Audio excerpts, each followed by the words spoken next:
Welcome to another deep dive with us. This time, we're taking a look at 12 major issues impacting school curricula, Yeah, 12 biggies. We've got a whole bunch of sources, research papers, articles, you name it. all about curriculum. And it's going to be a wild ride, so if you're a parent, a student, or just interested in education, Buckle up. this deep dive is for you. Let's jump right in with the first issue: academic area initiatives. Sounds fancy, right? But basically, it just means the stuff that's taught in schools is constantly changing. It's always evolving. Think of it like renovations. You got to keep those academic houses in good shape. Some changes are small, like tweaking a math curriculum. Right, like a little touch-up. But some are huge, like adding whole new computer science courses. A complete overhaul. So the question is, why are we always updating what we teach? Good question. Well, every generation faces different challenges, right? Totally. We want our kids to be prepared. So like right now, there's a big push for STEM education. Science, technology, engineering, math. Because those fields are booming. Exactly. And of course, we want to make sure grads are ready for college Yeah. or the workforce, Whatever they choose, right? whatever path they choose. It's like trying to hit a moving target. The world changes, and education has to keep up. It does, it does. Sometimes those changes cause a stir. Like think about when sex ed was introduced, Oh, yeah. or the debates about teaching evolution. Curriculum can be a battleground for values. No doubt about that. And speaking of different ways of doing things, let's talk about alternative schooling arrangement. Okay, alternative schools. This isn't a new idea, by the way. Back in the 60s and 70s, there were all these free schools and schools without walls. They really pushed the boundaries back then. Really different. They focused on student-centered learning. Yeah, creativity, breaking free from the traditional classroom. So did these experiments work? Did they influence education today? Oh, absolutely. Yeah. They were like the seeds for a lot of the alternative models we see now, like magnet schools with their specialized focuses, performing arts, STEM, even schools for hands-on learners. It's like education is becoming less one-size-fits-all. Exactly. And that brings us to, the big one, school choice. School choice, vouchers, charter schools, homeschooling. It's a hot topic. It all boils down to who gets to decide what and how kids learn. Yeah, it's a big one. We could do a whole separate deep dive just on school choice. But for now, let's switch gears. Okay, what's next? Let's talk about bilingual and bicultural education. Did you know that over 55 million people in the U.S. speak a language other than English at home? Wow, 55 million. That's a lot of people. It's like the entire population of California. And then some. That really shows how our country's demographics are changing. And it brings up a lot of questions about how we teach. Do we push for everyone to fit into one culture? Right. Or do we embrace all the different languages and traditions? It's the old melting pot versus salad bowl debate. But it's not just theoretical. It affects how we create curriculums, train teachers, and allocate resources. And there's this really important court case, Lau v. Nichols. Lau v. Nichols, okay. Back in 1974, the Supreme Court said it's not enough to just give all students the same materials. Yeah, even if they don't speak English. Right. Schools have to actively make sure non-English speakers can actually learn. So it's not just about translating textbooks, it's about making a truly inclusive learning environment. Exactly. That can mean different things. Bilingual programs, where kids learn in both English and their native language, or ESL programs to help them learn English. Okay, let's move on to a topic that always sparks strong opinions: censorship. Uh-oh, here we go.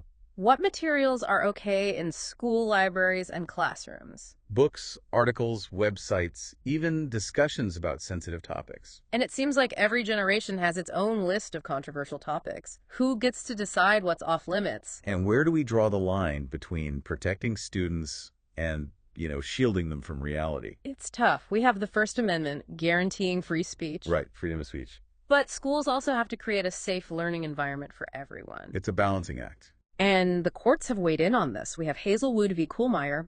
That gives schools more power to censor student publications. Interesting. But then there's Tinker v. Des Moines. That upheld students' rights to express themselves, even if their views are controversial. So it goes back and forth. It's a constant push and pull. Let's talk about gender now. Gender, okay. And its role in education. It's not just about making sure boys and girls have equal access to opportunities. It's about recognizing that they might learn differently. Exactly. We need to address those unconscious biases that can creep in. Biases, like what? In curriculum choices, teaching methods, even discipline. Oh, I see. Like a textbook that only features male scientists.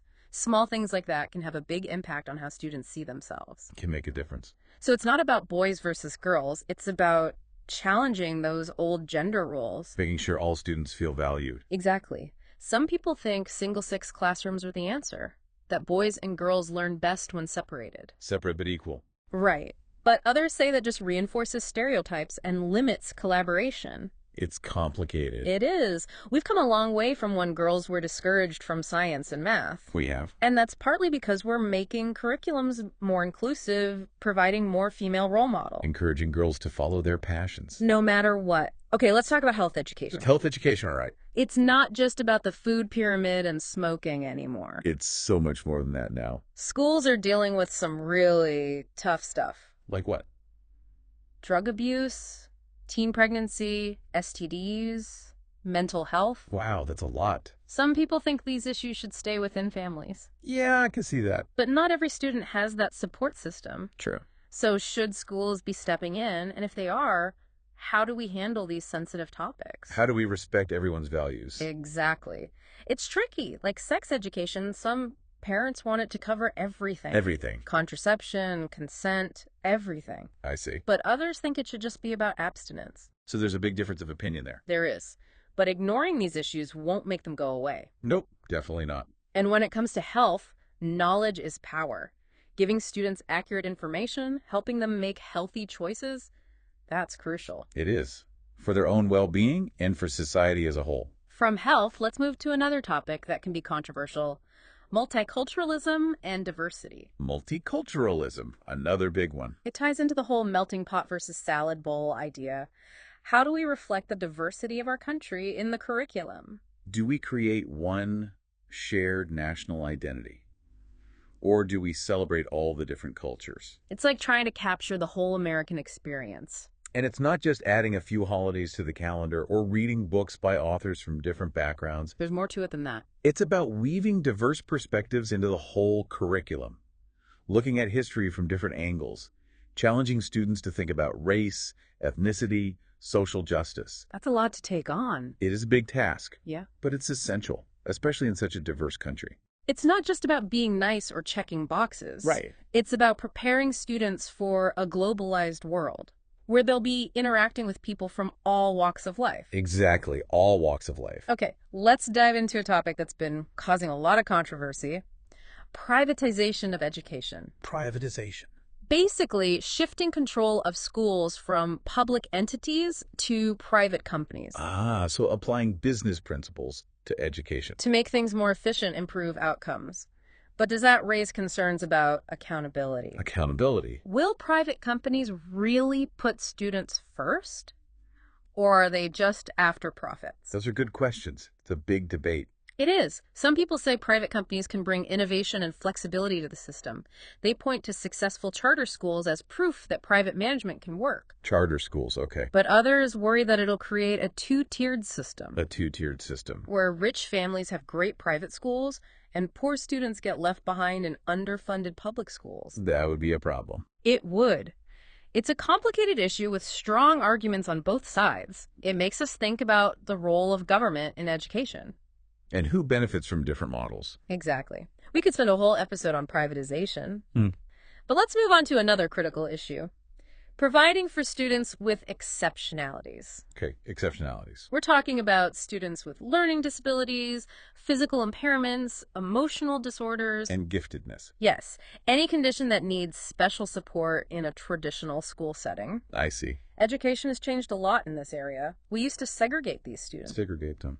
put them in separate classrooms or schools, but now we're moving towards mainstreaming and inclusion, Mainstreaming. Okay. trying to integrate these students into regular classrooms as much as possible. That makes sense. There was a really important law, Public Law 94-142. Public Law 94-142, all right. Back in 1975, it said all students with disabilities have the right to a free and appropriate education, Free and appropriate. I like that. and it should be in the least restrictive environment possible. The least restrictive environment. It was a huge step forward for recognizing the rights of these students, making sure they have equal opportunities, but making inclusion work in practice. Yeah.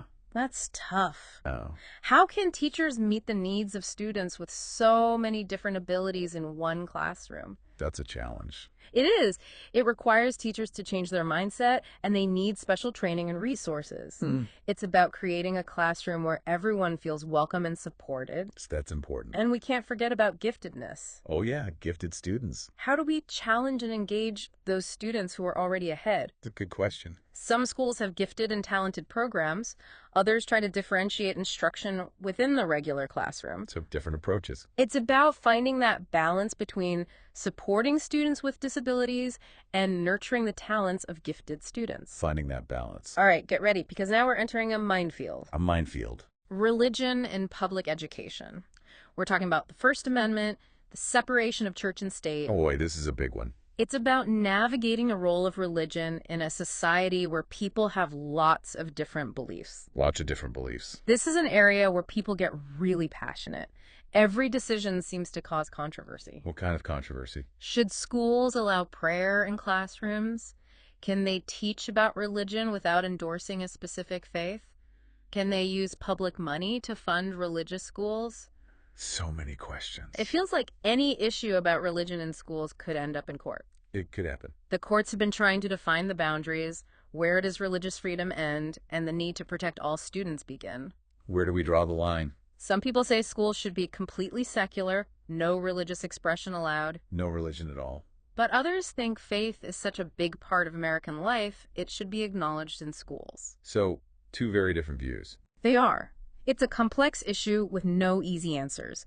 It reflects the bigger tension between religious freedom and separation of church and state. A tension that's been around for a long time. Since the very beginning of our country.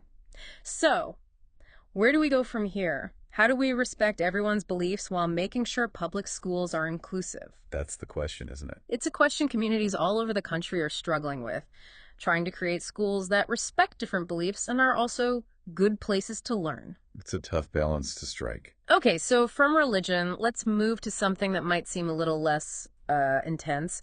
Scheduling. Scheduling, I guess. You know, it's just about time, bells, classes. Right, the school day.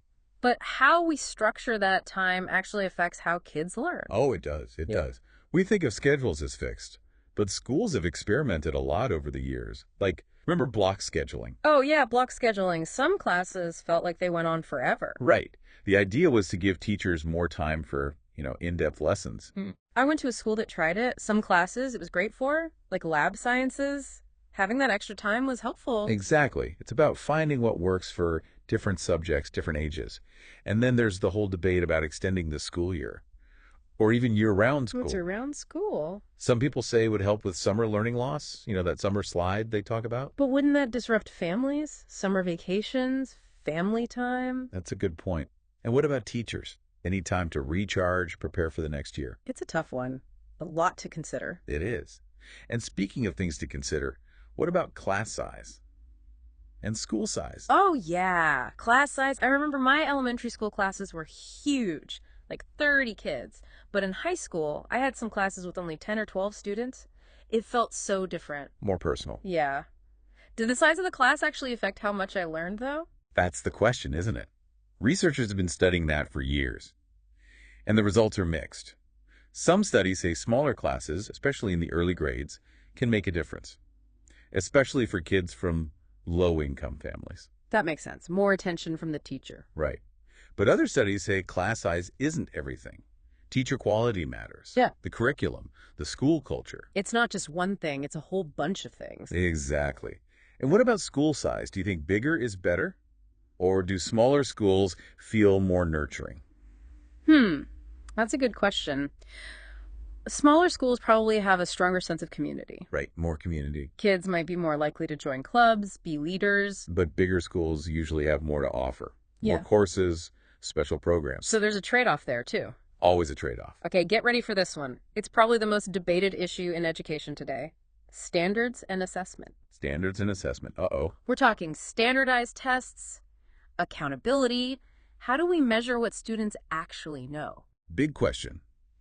This has been a hot topic for a long time, but it really heated up with No Child Left Behind. No Child Left Behind. Back in 2001, that law made schools give standardized tests every year. Reading and math grades 3 through 8. And schools had to answer for how their students did. They were held accountable.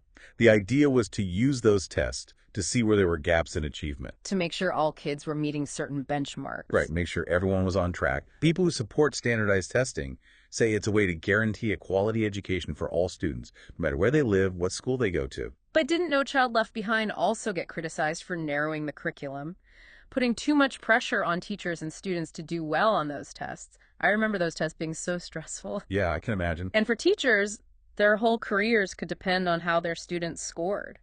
There was a lot of pushback. Critics said it turned into teaching to the test. Teachers just focusing on the skills and content that would be on the test, not on real understanding, critical thinking. And what about the argument that the tests themselves are biased against certain groups of students, like kids from low-income families, minority backgrounds? That's a big concern.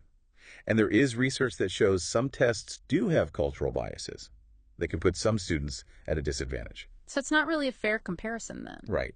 So people are calling for more equitable ways to assess students, ways that take into account their backgrounds and how they learn. So if standardized tests aren't the perfect answer, what is? How else can we measure student learning in a way that's fair and accurate? Good question. Some educators are pushing for more authentic assessments.